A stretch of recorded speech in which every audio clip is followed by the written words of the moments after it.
L'intersaison marque la période précédant votre future saison. Certains vont poursuivre leur rôle d'entraîneur entamé depuis X saisons avec la même équipe. D'autres changent de club, d'équipe ou de catégorie quand d'autres deviennent entraîneurs pour la première fois. L'intersaison est pour tous un moment important car c'est celui où vous avez le temps de vous poser des questions et d'y répondre. Du moins, essayez au mieux d'y répondre. Quand on est entraîneur, il faut penser à 10 000 choses. De l'extérieur, on n'imagine absolument pas toutes les tâches que doit préparer et réaliser un entraîneur.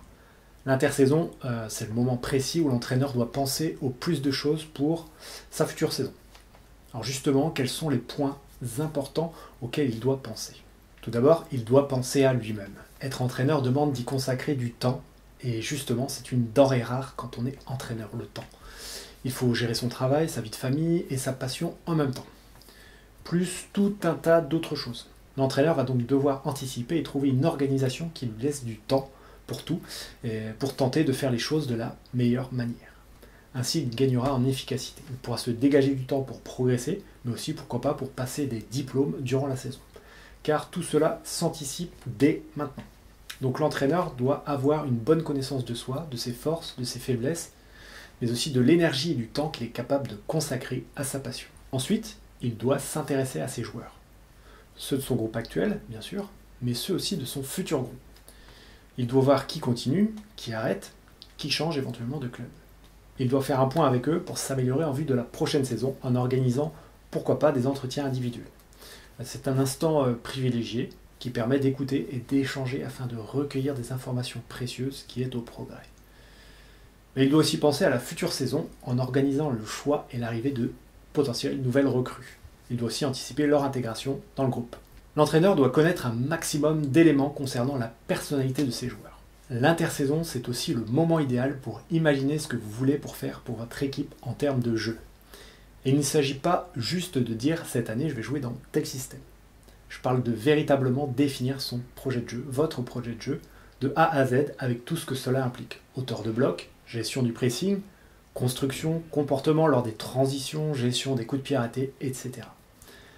Autant d'éléments précis, de détails qui définiront votre manière de jouer lors des 10 mois de championnat. L'intersaison, c'est tout simplement le moment parfait pour fixer ce cadre dans le détail. Pour chaque élément, vous devez prendre le temps de vous poser la question de ce que vous voulez pour votre équipe. Car en ayant fait ce travail, vous aurez ensuite les réponses à toutes les questions concernant votre équipe. Vous serez en quelque sorte armé et saurez précisément où vous voulez aller d'un point de vue jeu. Ensuite, il sera temps de planifier votre saison. Et là encore, c'est un travail fastidieux.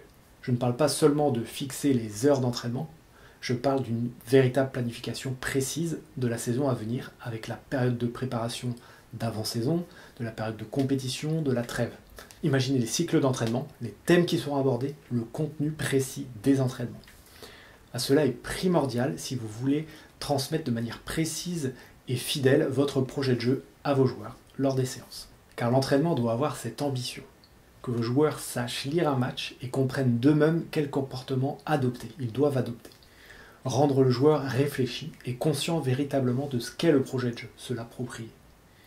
Voilà en résumé une grosse partie de toutes les choses qu'ont à penser les entraîneurs de foot lors de l'intersaison. C'est un moment privilégié où l'entraîneur a plus de temps pour réfléchir à la saison qui vient de s'écouler et à celle qui s'annonce bientôt. C'est le moment de fixer des caps pour la saison à venir, de définir véritablement un axe de travail pour toute l'équipe et surtout pour lui-même. C'est se donner les moyens de faire une belle saison. Alors certains préfèrent anticiper, d'autres attendent le dernier moment et gèrent tout au fur et à mesure. À votre avis, lequel sera le plus efficace? Et vous, dans quelle catégorie souhaitez-vous être?